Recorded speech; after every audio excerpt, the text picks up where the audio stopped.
Hello? Yes. Thank you, Natasha. How are you doing? I hope you're doing well.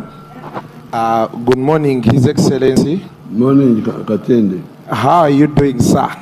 Very well. I can see things seem to be going well for you. Now, just a minute, Madam Natasha, I just want to borrow just 2 minutes before I ask my question.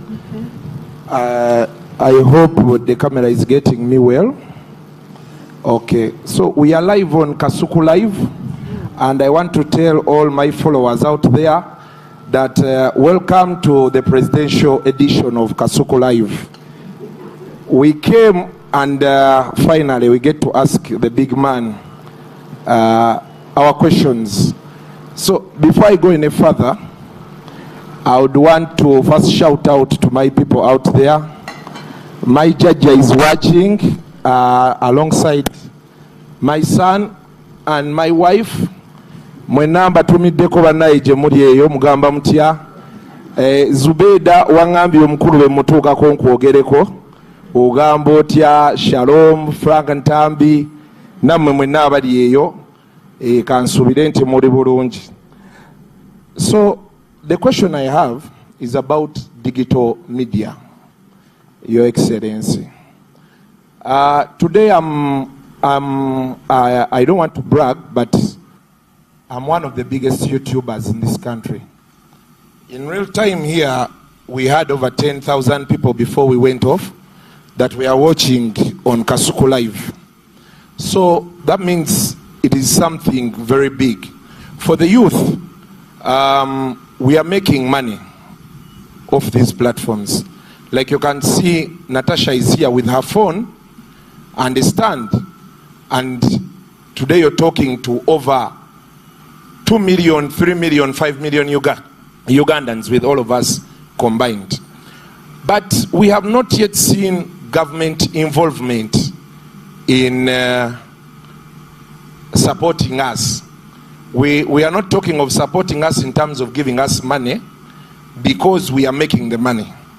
Of course, courtesy of the environment the government has placed for us to be able to work. But we are seeing issues like the cost of internet is high. We are seeing platforms like YouTube being shut down. A very good example I'll give you. Today we have people on TikTok, like all of these.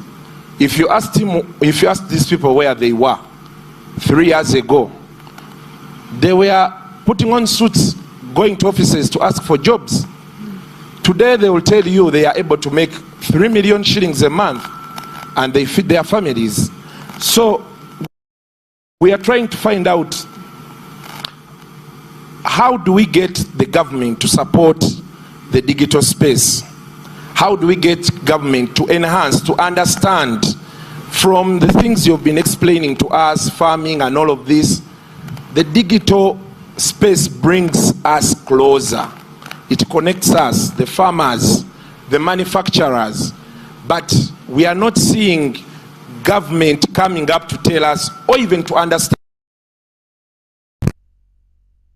understand what the digital space is. Of course, people talk about digital this, digital that, but we have not yet seen someone who has come up to grasp it. Where Natasha is trying, you can see, she's putting up these engagements for us, you know, to come and talk to you. But we want the technocrats, we want you to understand that even if we are not farming, but we can use this digital space because it has so many apps like YouTube, Facebook, TikTok, Instagram, Snapchat. People are selling items there, people are creating content on there, and they are making money. They are very okay. However, what we have received now, we see government coming up, shutting down Facebook. Some government officials are telling us we shall lock down TikTok, you know, all those things. And then we are wondering, if this is trying to solve the issue of unemployment, how come nobody is trying to come closer to us to understand how this works and to see how they can help us. That is... I can see that Katende lives in Jerusalem, but doesn't know what is happening there.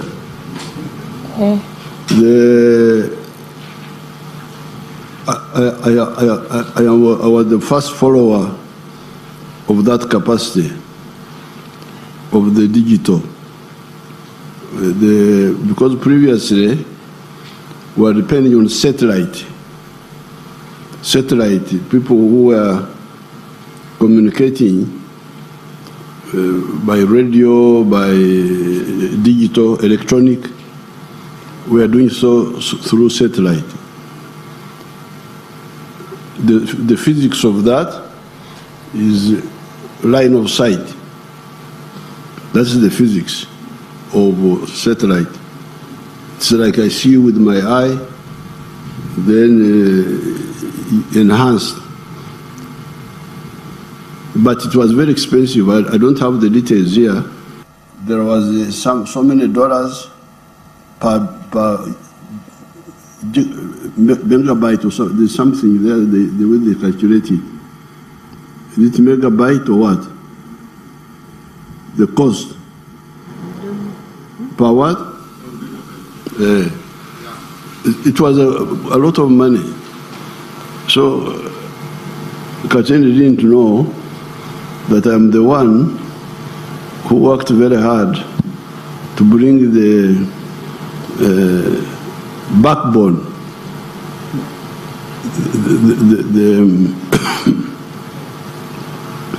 the underground network. What do you call it? Huh? Fiber? The internet. Yes, I am the one. I'm here. There was a problem which I were following very closely. Of course, Katende didn't know because he was comfortable in his house. But me, I was not sleeping because the undersea cable from Asia was passing through the port near, through Eden. It was passing through Eden to the Red Sea and going to Europe. And then another undersea cable was passing from Cape Town, Atlantic. So there was a gap between Eden and South Africa, which we worked with so many people. There's now undersea cable to Mombasa, to Dar es Salaam, and then underground cable from there to here now, from Mombasa and from Dar es Salaam. That's how the cost came down. The cost, you can get the figures how it came down from so much by satellite to so much now. It is much now. There was a tax there. We had put a tax. I don't remember. I think that's what you should discuss. If the technology now is there, because the underground cable is there, and it is being sent to all parts of the country, you can check. I think even Arua now may already be having the underground cable. That's the infrastructure which is crucial. Now, if there are any other little issues like tax or what, that can be looked at. But the infrastructure, we foresaw that and we put it there. Now,